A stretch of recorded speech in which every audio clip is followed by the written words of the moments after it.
Vince McMahon tribute. Yes, I'm talking about Junior. Some people say he's not a junior because his middle initial is different, but I'm doing something different, folks. I'm sure other people are going to steal this from me, but you heard it here first from me, Mike Messier.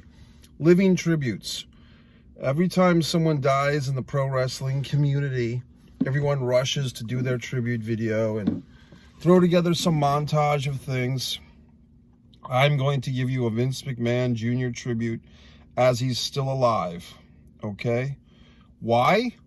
Because why wait until someone dies to say how you feel about them, or the good memories or the bad memories? So let's do this. Vince McMahon Jr. Now, when I started watching wrestling, perhaps like some of you fine folks, I was under the impression that Vince was just the commentator, just the stick man. And then slowly or quickly revealing that, yes, in fact, he ran the company. And, you know, as a pro wrestling historian, as someone with authority, when I speak on pro wrestling, I can say Vince McMahon Jr. God damn it! I'm trying to do my tribute. Vince McMahon Jr. is both the best and worst thing to ever happen in professional wrestling, okay? So, worst, you might be saying, oh, Mike, how can you say this both ways? Worst, if you were a territory fan and you like things like AWA, American Wrestling Association, the territories, World Class Championship Wrestling, Mid-South, UWF. Granted, yes, some people will have a fight and say that it was Jim Crockett Promotions that bought out certain promotions and so forth. But the pressure came from the Northeast, meaning the pressure for these smaller companies, for instance, the Mid-South becoming the UWF run by Bill Watts, and maybe even from World Class Championship Wrestling, the pressure came from the Northeast, WWE, WWF at the time, to expand. And everyone had to get a cable deal and go national. So the territory system, so to speak, like this truce among promoters, was kind of thrown out the window. And you had things like Pro Wrestling USA that not a lot of people talk about. The NWA and the AWA doing dual shows, combined shows together at the Meadowlands, and having a show called Pro Wrestling USA and the championship won by Larry Zbyszko, the America's Championship. All these things were a reaction, folks, to the rock and wrestling connection, a term that you don't hear much very often anymore. And all these things, the pressure of the WWE doing cartoons, Hulk Hogan's Rock and Wrestling, working with Cyndi Lauper. She doesn't get enough credit.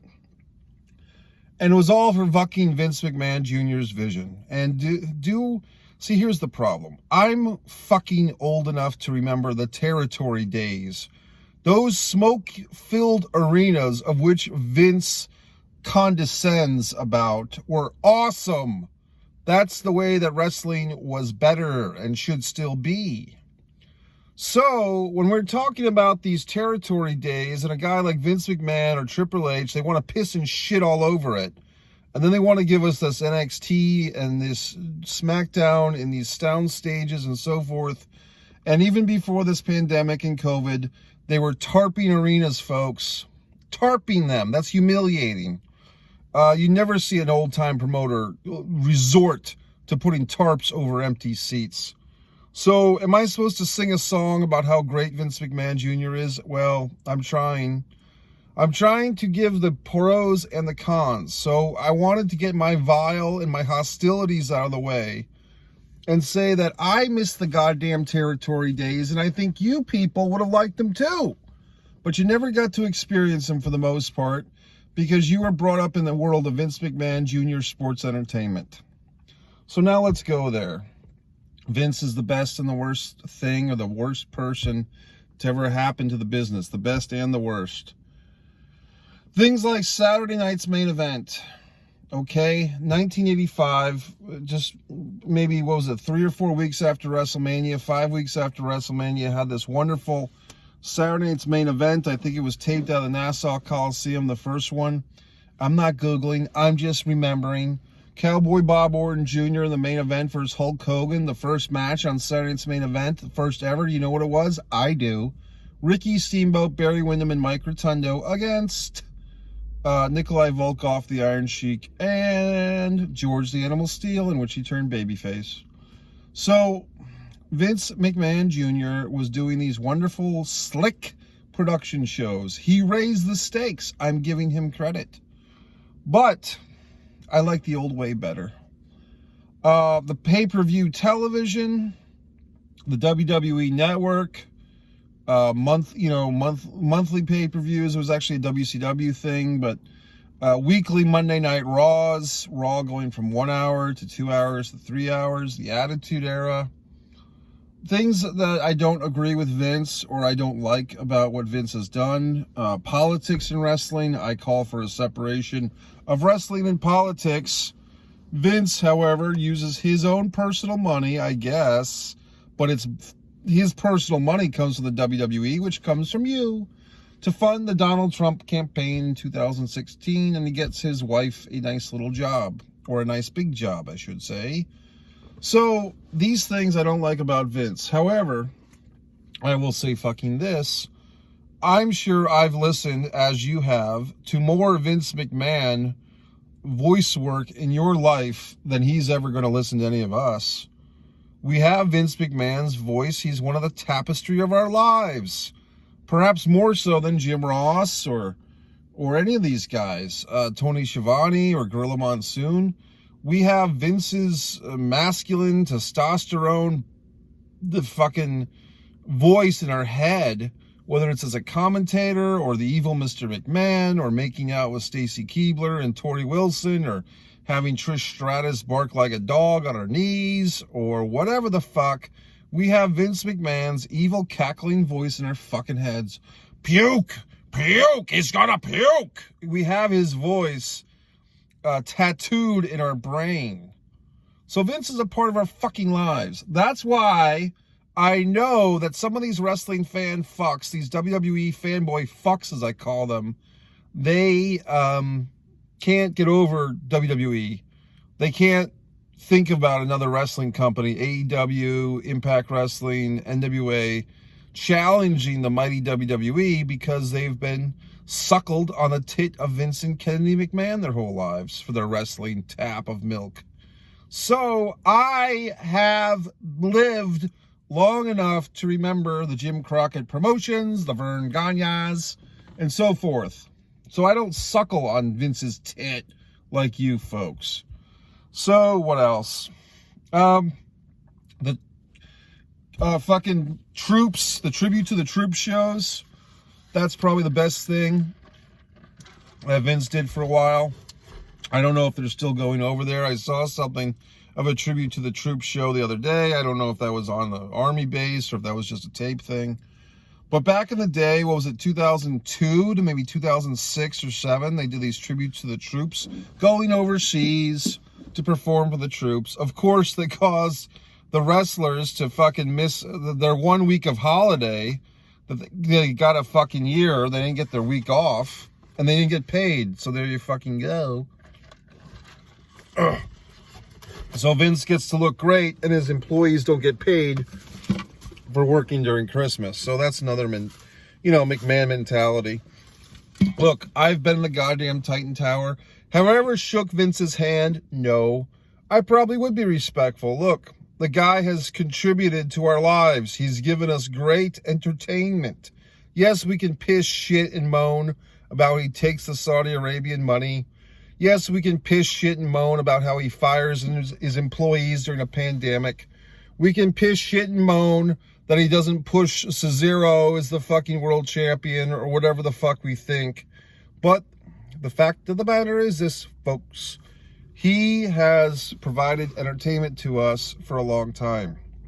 For that, I am thankful. The reason Vince McMahon displays where he doesn't look so good, look, age. It's a bitch. It catches up to us all. It makes us look like fucking shit.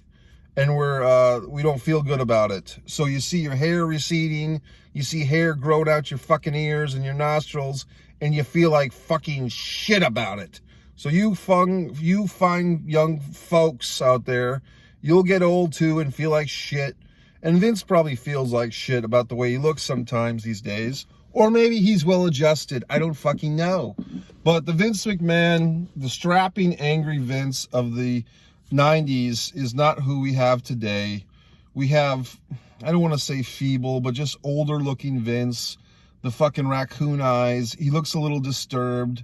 At times he looks like he's half out of it.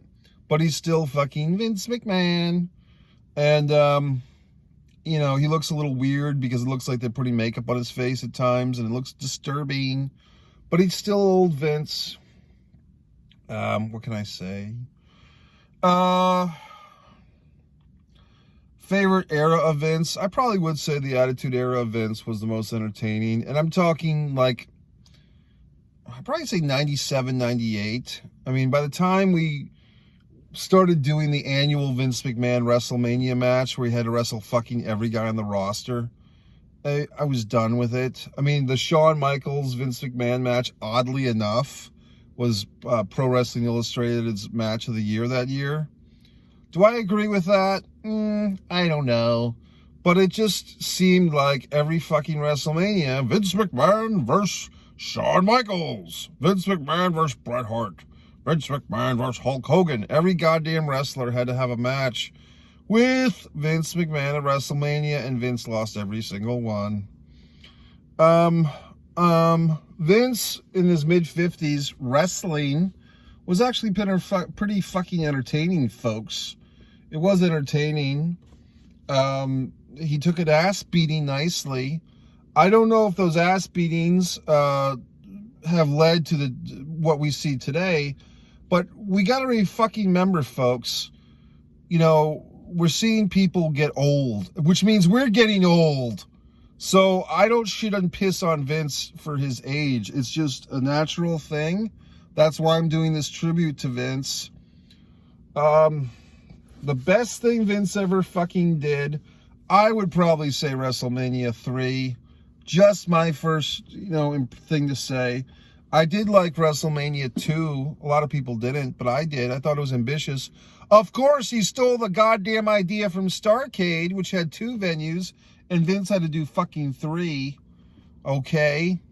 But if you look at Starrcade fucking 84 and 85, which happened before WrestleMania 2, they did 2 venues, Atlanta and Greensboro, and Vince had to do Chicago, LA, New York. Only Chicago sold out, by the way. What else can I say about Vince? Here's a lie. They always wanted to make Vince out to be like this fucking guy who was an entrepreneur and made all his money on his own. Not so, folks. He bought the company from his father for $1 million, and the company was estimated to be about $7 million at the time value. So most of us can't pull off little magic tricks like that, where we buy something for 1/7 of the value from our father. We aren't in a position to do that now, are we? So don't sing a song to me about how Vince is a self-made man. That's like Trump borrowing $1 million from his father. What the fuck else? He's a character. I mean, he's a fucking character. He's just a larger than life son of a bitch. Respect him, yes. At times hate him, yes. If I ever met the guy, I'd probably salute him. I'd probably give him a firm handshake. Just being honest. Because look, he's a part of our goddamn lives, whether we want to admit it or not. That's why you listen to something like the wrestling shows, the Conrad shows, Something to Wrestle With, the Jim Ross and the fucking Bruce Pritchard, because you want to hear Vince McMahon fucking stories. You want to hear that's good shit, pal. You want to hear all these anecdotes. What else? Vince McMahon Jr. He's an American fucking icon. I mean, you could put him up there with Hugh Hefner, Trump, I guess. You know, name your fucking icon, and Vince McMahon's right up there with those assholes. So, there you fucking have it.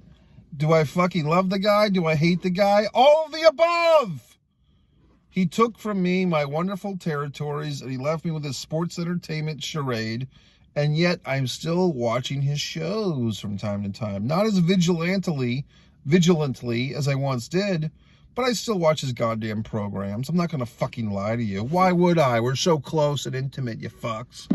So, Vincent Kennedy goddamn McMahon. Worst moment, I'm going to be fucking hardcore. I don't like the way the Owen Hart thing was handled. I really don't. I saw somebody writing conspiracy theories things about Owen's death. I don't necessarily agree. I think it was negligence. People say an accident caused by negligence. And when your name is the owner of the company and you're Mr. Brohaha, then ultimately the final thing is you. So I don't like that. Best thing he ever did, like I said, WrestleMania fucking 3. Or you could just say WrestleMania in general. What the fuck else? I don't know. These are my thoughts. You're welcome to comment. You're welcome to agree, disagree, like, subscribe, share the video, sing a fucking song, sing an opera, go to the park barefoot with your goddamn mask on, and do your own Vince McMahon fucking Jr. tribute. I did mine, and I didn't even wait till the guy passed away. Why? Because I want him to appreciate my words now, as they are. Love him and hate him. I don't think it's a love or hate with Vince McMahon for most wrestling fans. I think it's both. You love and hate him simultaneously. Okay? So there you fucking have it, folks. Mike Messier with your goddamn Vince McMahon living tribute. So, I'm just saying, we never know when our heroes are going to pass. So why not do a nice tribute now while they're with us, so we can all ballyhoo about them now. MikeMessier.com, Mike Messier YouTube channel.